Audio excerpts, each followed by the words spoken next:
دوستان عزیز، برای سمکت رو در مسکو روندن دیگر لازم نیست که پولی کلان جمع کنید و سمکت خرید. همه جا پر از پارکوفکه سمکت. یک دو سال پیش رو اگر نگاه کنیم این چیز نبود. همین چیز به سر یک آدم آمد و این چیز رو تشکیل کرد و ارنده سمکت. این هم یک بیزنس. السلام علیکم دوستان عزیز، شما در کانال راهنما هستید. با شما هستم من مبارز احدوف. در ویدیو امروزه درباره یک چند ایده های بیزنسی گفتم میگذارم که چون که این شب روزها قریب که بسیار ماجران میخوان که صاحب بیزنس شوند و این بیزنس ایده رو هم میتونید که با پول کم هم تشکیل کرده صاحب بیزنس خود باشید. ویدیو امروزه ما بسیار یک ویدیو ضروری هست.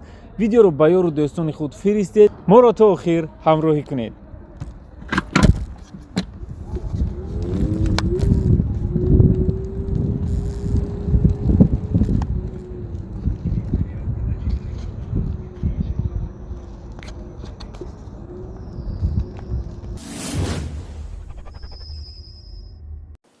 دوستان عزیز، حالا یک چند پلوسی تلفن هایی که از کمپانی البوم خریداری میکنید میگویم. خود خلاصه برارید چقدر فایده بینید. یک، چخاز تکلا پدرو یعنی بی پول. دو، تلفن های ارگینال رو با نرخ های دسترس میتونید خریداری کنید. سه، در دوام 14 روز امکانیت عوض کردن دارید. افیسیالی باشد یک ساله گارانتیا. 4، دستافکه بی پول به همه شهرهای روسیه تو تاجیکستان انشالله برده میرسونیم. خلاصه از تلفن های کنوپشتی зарядش بقوت سر کرده تا سمارتفون ها و آیفون های پسلید مدل رو میتونید پیدا کنید. اینچنین از شرکت البوم قریب تمام نمود اینسترومنت ها، لباس های مردانه، کتاب ها و باز یک چند چیزهای دیگر رو میتونید دسترس کنید. رقم ها در روی اکران، سیلک سایت در پایان ویدیو. در ساحه بیزنس سه چیز طلبات خیلی کلان دارد: خوراک، سلامتی، تکنیکا. حالا بعضی بیزنس ایده ها رو دایر به این پونکت ها شرح می دهم. خوراک یک پونکت اساسی ساحه بیزنس به حساب می رود. در ساحه خوراکوری بیزنس ایده ها خیلی زیاد است. مثلا میوه و سبزیجات، نان و خانه، سمبوسه خانه، استحصال مربا، چای خانه، شاورما، مرغ پروری و غیره ها. در ساحه خوراکوری پیکرنیا رول اساسی می‌بازد. طلبات مردم همه‌روزه به این چیز هست. این چیز رو در خانه هم کشودن ممکن است. پیشرفت این بیزنس به خود بعضی نازکی‌ها دارد. اگر این بیزنس در نزدیکی مکتب باشد، چیزهای شیرین به مانند کلچه قند را زیاد می‌کنید. اگر در نزد آفیس ها باشد، چیزهای روغنی، سمبوسه، پیراشکی و غیره ها. در نزد بیناهای استقامتی نان طلبات زیادتر دارد. در اینجا نازکی دیگرش در آن است که به مزه و نمود پخت‌پز دقتی مخصوص دهید. وقتی کارتان به پورگی پیشرو شد، به تجهیزات حاضر زمان تامین کنید تا باز هم صفت کارتان خوب گردد. اگر انسان چیزی را که از تحت دل خواهد، همه راه ها را جستجو کرده میبرد تا نقشه خود را عملی سازد. بیزنس ایده نوبتی ما در همه جای طلبات کلان دارد، خصوصا در تاجیکستان. این استحصال و کارکرد صابون می باشد. شاید در نظر بسیاری ها یک چیزی دشوار تابد، اما چنین نیست. برای این همگی یک دستگاه صابون براری لازم است که به طور اتوماتیکی کار کرده قوه زیادی کاری طلب نمی کند. این دستگاه کمتر نرخی گران دارد، ولی باز می گویم اگر خواهش باشد این مشکلی را هم حل کردن ممکن است. در اینجا شما میتونید بیزنس پارتنر انتخاب کنید. مثلا 2 یا 3 نفر در یک جایگی میتونید این دستگاه را خرید. نرخ این دستگاه 650,000 روبل روسی است. وقتی کارتان پیش می رود، با بیمارخانه ها، با مهمان خانه ها شرطنامه بسته انیخترش یک شهر را پوره تامین کنید. به حیات آدمان اوسپشنی یعنی موفق نظر کنیم، یک سخنی با حکمتی هست. به جای آن که در دیگران یک حیات کار کنی، از بالای خودت زیادتر کار کن. اکثریت خواهش کشودن بیزنس رو دارند یا یگان ایده خوب در سرشان هست که برای عملی کردنش مبلغ کلان لازم می شود. حالا یک ایده رو گفته میگذارم که برای عملی ساختنش نه آنقدر پول کلان و وقت زیاد لازم است. در مدت کوتاه مشتریان خود را می‌یابد. این هم باشد فروش میوه و سبزیجات است. новобаста аз сину сол меваю сабзавот дар ҳама фасли сол талаботи худро дорад.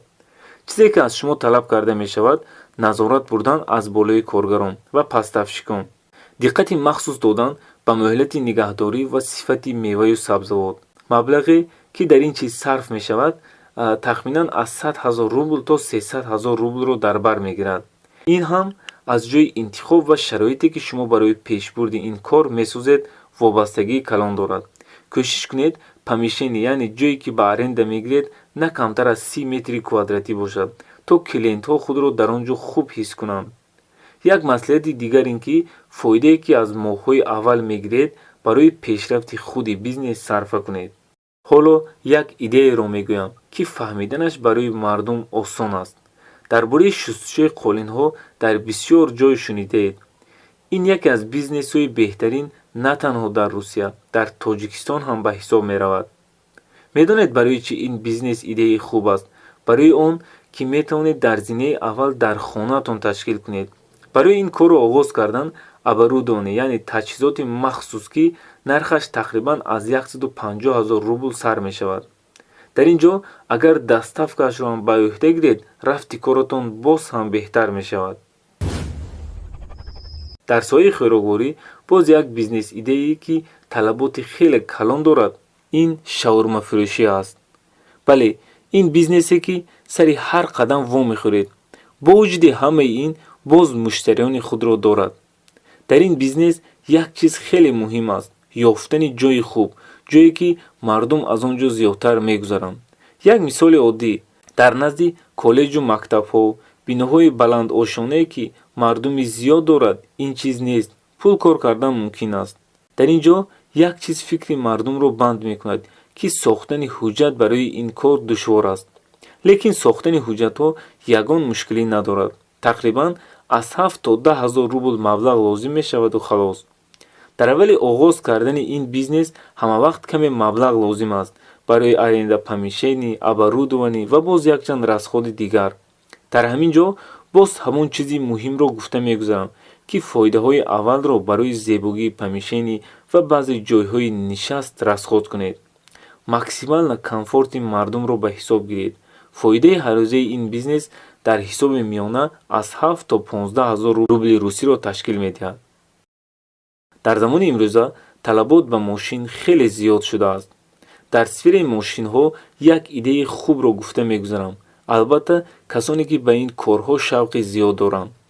шинамонтаж, балансировка, яъне таъмири чархи мошин, ин ҳам бизнесе ҳаст ки дар аввал метавонед дар гаражу ягон ҷойи на он қадар калонро дар сари роҳ гирифта корро оғоз кунед. ин корро дар муддати кӯтоҳ омӯхтан мумкин аст. таҷҳизотҳое ки барои пешбурди ин кор лозим мешавад он қадар нархи гарон надорад. тахминан аз 50 000 рубл сар мешавад. яъне шумо метавонед ин бизнесро бо вложении кам, яъне расходи кам кушоед. ба тезкорӣ ва сифати кор нағз аҳамият диҳед, то клиентҳо розӣ бошанд ва ба шиносои худ тавсия диҳанд. хуб дӯстони азиз, ин буд видеои имрӯза. кадоме аз ин бизнес идеяҳо ба шумо писанд омад, ҳатман фикрҳои худро дар комментария нависед.